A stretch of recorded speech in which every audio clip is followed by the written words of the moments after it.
during this session I'm going to be talking about power, and I'm going to be talking about efficiency. Efficiency in particular is really, really important to understand because it's probably one of the easiest ways to reduce your own energy usage. So let's think about these two factors. First of all, we're going to think about power. Now, what power is the rate of work being done. So the amount of energy being transferred divided by the amount of time it takes.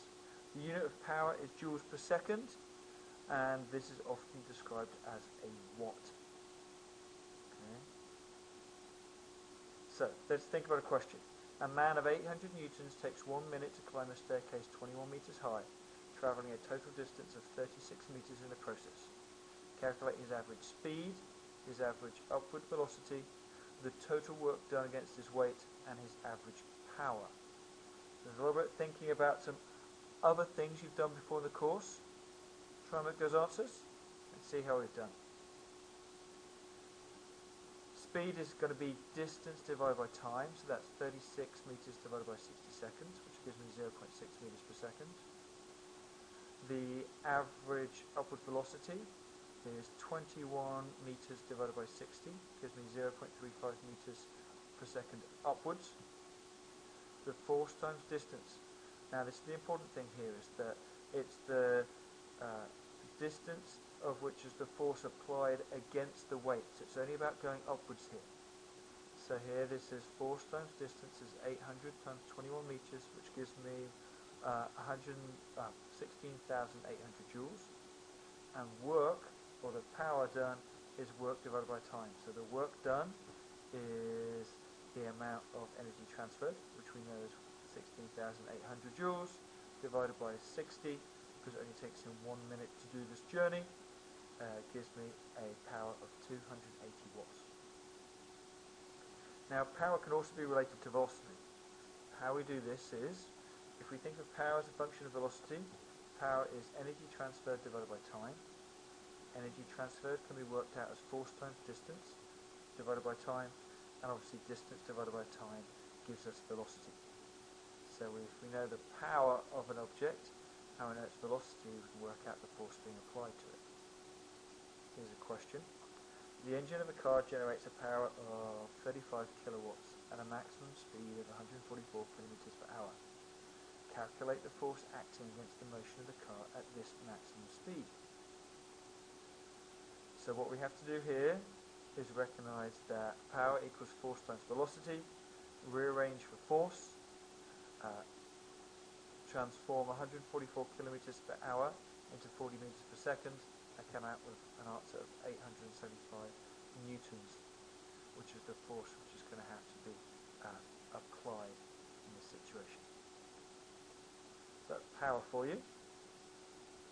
Now efficiency. Efficiency is a measure of how much useful energy you get out of an object from the energy you put in. So all it is, it's going to give me a percentage value. Efficiency is going to be useful energy out divided by the total energy put in, times by 100.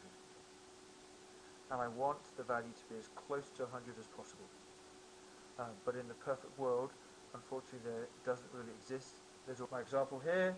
If 2,000 joules of electrical energy are put into a kettle and 500 joules of heat energy are gained from it in a useful way, so that means going to heating up the water, that means it's only 25% efficient.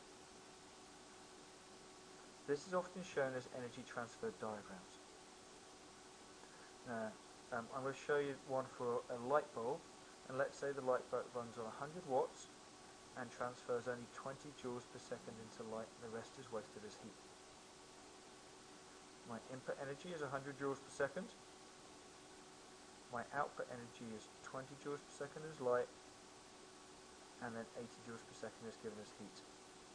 This diagram is known as a Sankey diagram, and to try and help you, I've broken it up into squares. Now a Sankey diagram shows that the width, and it's important, the width of the arrow is proportional to the amount of energy going in or out. So in this case, my width is 10 squares, so each one of those 10 squares is equivalent to 10 joules per second. My light energy is 2 squares wide, so that means there's 20 joules per second of light energy coming out, and my surrounding heat energy is 8 squares wide, which shows us 80 joules per second of energy going out. From this diagram, I'd be able to work out that 20 divided by 100 times by 100 gives me a total efficiency of 20% efficiency on this light bulb. Some example questions here now. Consider a kettle. Looking at this diagram, can you work out the energy values and what is the kettle's efficiency? So the energy values here, wasted heat is 400 joules, heat to water is 1000 joules, and sound energy, the whistling of the kettle, is 600 joules per second in this example. Therefore my efficiency is useful energy is 1000 divided by 2000 times 100 gives me a 50% efficiency. And that takes you through power and efficiency for the ID Physics syllabus.